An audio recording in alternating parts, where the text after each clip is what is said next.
Et salut à tous, c'est Gustave et on se retrouve aujourd'hui pour le test de la nouvelle Babolat Pure Aero 98. Tennis Warehouse Europe m'a envoyé cette raquette pour que je puisse la tester et jouer avec et surtout vous redonner mon ressenti à l'utilisation. On va d'abord voir les différences avec les autres raquettes de la gamme Pure Aero, ses points forts, ses points faibles et on finira par une petite conclusion sur cette raquette, savoir si elle est faite pour vous ou pas. Il faut savoir que cette Pure Aero 98, c'est l'ancienne Pure Aero VS. Avec la nouvelle Pure Drive 98 et la Pure Strike VS, c'est les raquettes un peu haut de gamme de chez Babolat qui sont vendues soit à l'unité, soit par deux. Il faut savoir que quand elles sont vendues par deux, elles ont une différence de poids de environ 1 gramme. Ce qui fait qu'il n'y a pas forcément besoin de les customiser pour les bons joueurs de club, sachant qu'elles ont une différence de poids qui sera très faible. Comparé à par exemple quand on achète deux Pure Aero normales, il peut y avoir jusqu'à 3 ou 4 grammes de différence, ce qui peut faire un gros changement sur une raquette de tennis. Cette raquette, elle est plus orientée contrôle, elle a un peu moins de puissance que le reste de la gamme Pure Aero.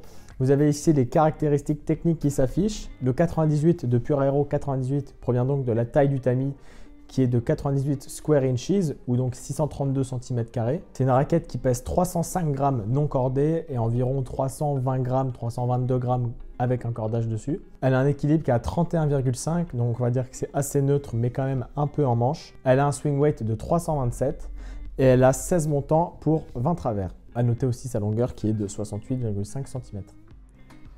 On se retrouve maintenant sur le terrain pour le test de la Pure Aero 98. Donc on commence par l'échauffement dans les carrés de service pour voir vraiment les sensations à l'impact. Les sensations sont bonnes, mais parfois un peu atténuées par la technologie NF2 Tech qui atténue les vibrations. Les sensations à l'impact sont vraiment très bonnes, parfois elles sont un peu raides. On n'a pas vraiment l'impression de savoir si la balle est bien centrée ou pas. Pour le jeu de fond de course, cette raquette, elle prend vraiment très bien les effets. C'est vraiment pour ça qu'elle a été conçue, c'est la prise d'effet. On sent ici aussi qu'on a beaucoup de contrôle. Il y a très peu de fautes qui sont faites en longueur. Les fautes qui sont faites sont plus dans le filet. Après, c'est une raquette qui a quand même pas mal de puissance aussi, mais bon, il faut réussir à la contrôler. La Pure Aero à la base est une raquette qui est quand même assez puissante. Donc quand on envoie bien, la balle part très bien. Quand c'est bien centré, ça part vraiment très facilement. À la volée, on a des sensations qui sont plutôt neutres, fermes, ce qui peut faire mal au bras avec le temps. Mais bon, ça n'empêche pas qu'on a un très bon maintien de la raquette. On sent qu'elle bouge vraiment pas au moment de volleyer.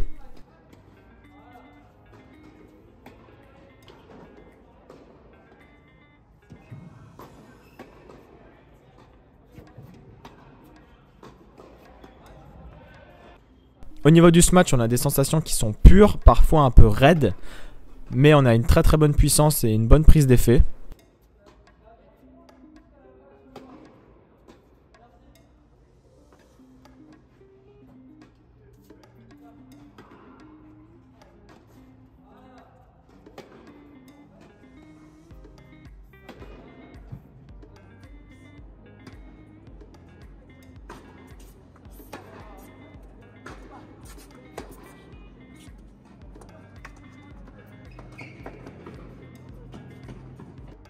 Au niveau du service, je trouve que cette raquette, elle prend vraiment très bien les effets.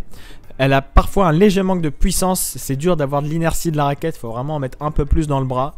Ce qui, encore une fois, dans la longueur, peut causer des douleurs au bras. Personnellement, j'ai eu mal à l'avant-bras après avoir joué 2h30 avec. Après, est-ce que c'était une douleur due au cordage qui n'était pas le mien ou à la raquette? Ça, je ne sais pas.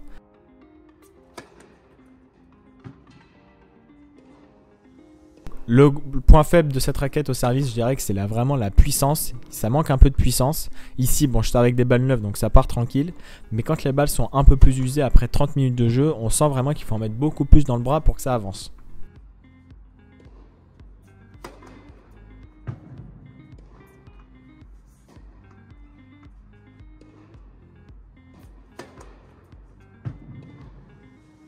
Dans les points forts de cette raquette, on a la technologie NF2 Tech qui permet d'atténuer les vibrations avec des ajouts de lin dans des endroits spécifiques du cadre de la raquette. On le sent très bien en jouant parce que même moi, en ayant joué sans anti-vibrateur, on sent vraiment très peu de vibrations dans le bras, ce qui peut donc réduire à terme des risques de douleur au bras. Afin d'avoir une meilleure prise d'effet, la technologie FSI Spin a un peu resserré le plan de cordage avec donc, comme j'ai dit auparavant, 16 montants et 20 travers. Le plan de cordage plus fermé donne naturellement une meilleure prise d'effet et aussi beaucoup plus de contrôle à la raquette. On a également le design de la raquette qui est très agréable avec du jaune, du blanc, du gris, du noir. Ce que j'ai pu remarquer, c'est que c'est une raquette qui est quand même plutôt masculine.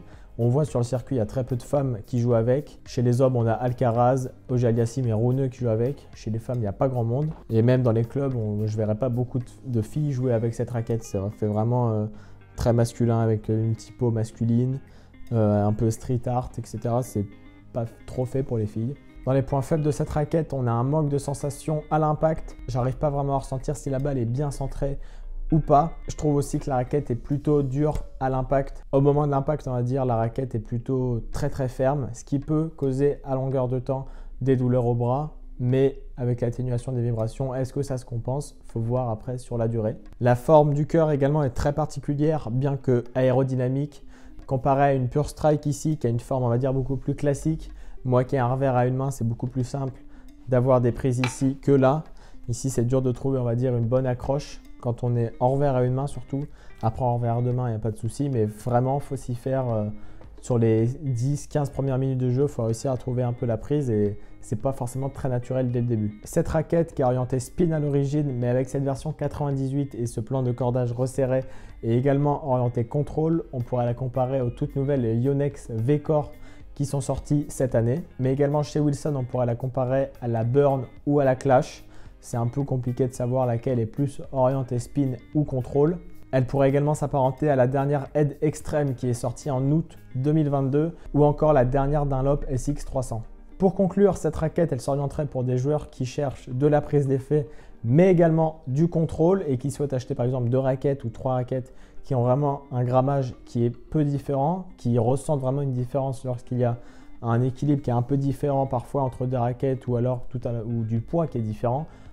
Entre 3, 4 et 5 grammes, ça peut faire une grosse différence entre 2 raquettes. À l'origine, la Pure Aero, c'est une raquette qui est très aérodynamique, donc qui va bien flotter dans l'air, ce qui va créer beaucoup de vitesse à la raquette, donc une vitesse de frappe très importante. Donc il faut réussir à contrôler cette puissance avec le temps.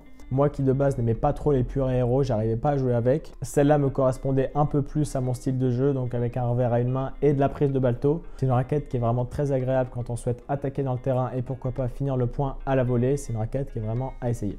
Cette raquette, vous la trouverez exclusivement sur Tennis Warehouse Europe ou sur Tennis Warehouse USA en ligne. Et avec le code promo POSE10, vous avez 10% de réduction sur tout le site. On se retrouve bientôt pour une prochaine vidéo.